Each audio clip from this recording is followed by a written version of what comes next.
Ya, DPR secara resmi mengesahkan rancangan Undang-Undang Perubahan Ketiga atas Undang-Undang Nomor 8 Tahun 2019 tentang penyelenggaraan ibadah haji dan umroh.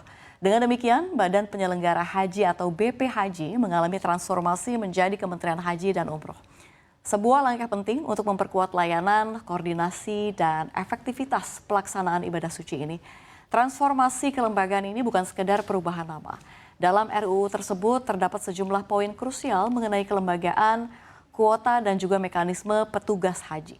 Semua ditujukan untuk meningkatkan pelayanan dan juga efisiensi. Namun pemerintah juga mengakui sejumlah kelemahan serius dalam sistem sebelumnya yang menjadi latar belakang desakan pembentukan kementerian baru ini.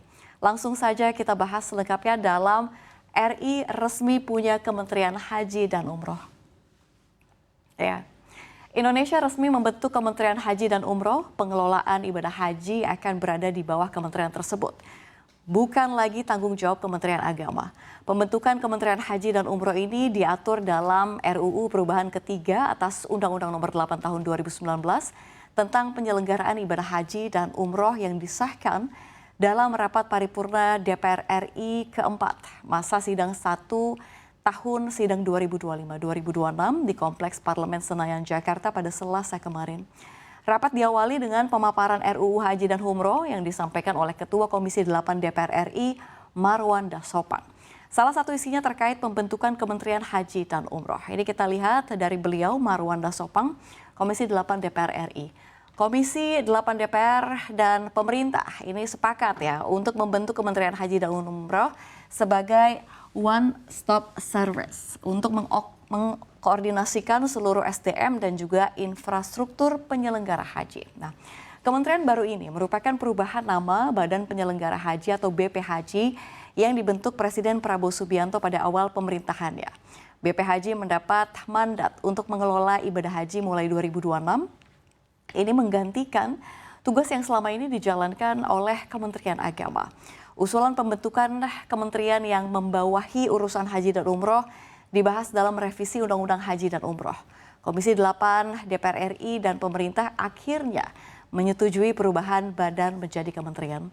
Lalu apa saja poin-poin perubahan dalam RUU Haji dan Umroh ini? Kita lihat seperti apa. Ya. Salah satu poin penting dalam revisi Undang-Undang Haji adalah perubahan aturan usia minimal keberangkatan calon jemaah haji. Jika sebelumnya batas usia ditetapkan 18 tahun, maka hasil rapat menyepakati anak berusia 13 tahun sudah diperbolehkan berangkat haji.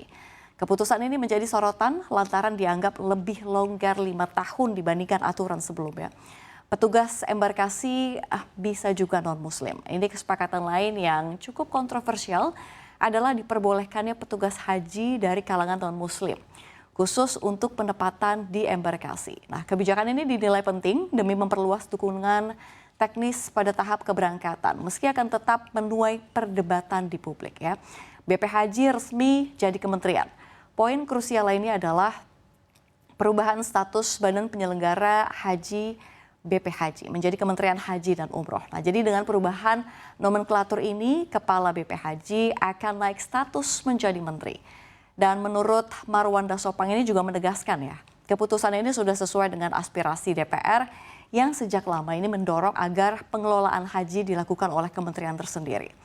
Wakil Kepala BPHJ Danhil Anzar Simanjutak menambahkan, ini gagasan ini merupakan bagian dari visi Presiden Prabowo Subianto sejak pencalonannya pada Pilpres 2014. Nah, tumpang tindih dengan Kementerian Agama tentu saja ya, dan meski demikian DPR mengingatkan agar nomenklatur baru tidak menimbulkan tumpang tindih kewenangan dengan Kementerian Agama. Jadi urusan ibadah haji akan dipisahkan dari ranah umum keagamaan, sementara Kemenak ini tetap memegang fungsi keagamaan lainnya. Ultimatum Arab Saudi juga menjadi persoalan tentunya di area Arafah begitu ya. Di sisi lain DPR juga mengungkap adanya ultimatum dari pemerintah Arab Saudi terkait area Arafah yang selama ini digunakan Indonesia. Jika hingga 23 Agustus 2025 tidak ada kepastian, area tersebut bisa dialihkan ke negara lain. Nah, untuk mengantisipasi hal itu, DPR dan pemerintah menyetujui penggunaan dana Badan Pengelola Keuangan Haji atau BPKH ini guna memblok area tersebut. Nah, bagaimana untuk aturan kuota kelembagaan dan juga petugas haji kita lihat atau kita bahas di slide berikutnya. Poin utama tidak banyak, terutama soal kelembagaan dari Badan Haji menjadi Kementerian Haji termasuk pengalihan aset dan juga pegawai. Terkait kuota disepakati pembagian tetap yakni 92% untuk reguler dan juga untuk haji khusus 8%. Ya, ini jika ada tambahan kuota, tentu saja dari Arab Saudi, pengaturannya juga akan dibahas lagi bersama antara Kementerian Haji dan DPR. Selain itu, isu mengenai petugas haji menjadi perhatian serius. Jadi Komisi 8 juga membatasi jumlah petugas per kloter hanya 2 orang, yakni petugas haji dan juga petugas layanan umum. Ya, agar tentu saja tidak mengurangi jumlah jemaah. DPR menegaskan juga revisi undang-undang ini mendesak untuk menjawab tantangan penyelenggaraan haji yang setiap tahun ini menghadapi perubahan regulasi di Arab Saudi. Jadi dengan adanya kementerian yang khusus menangani haji, DPR diharapkan bisa lebih fokus terutama untuk pelayanan di Tanah Suci termasuk kampung haji dan juga fasilitas pendukung lainnya. Ya, jadi lalu apa sih kelemahan dalam pelaksanaan penyelenggara haji dan umroh selama ini? Kita bahas di slide berikutnya. Ya.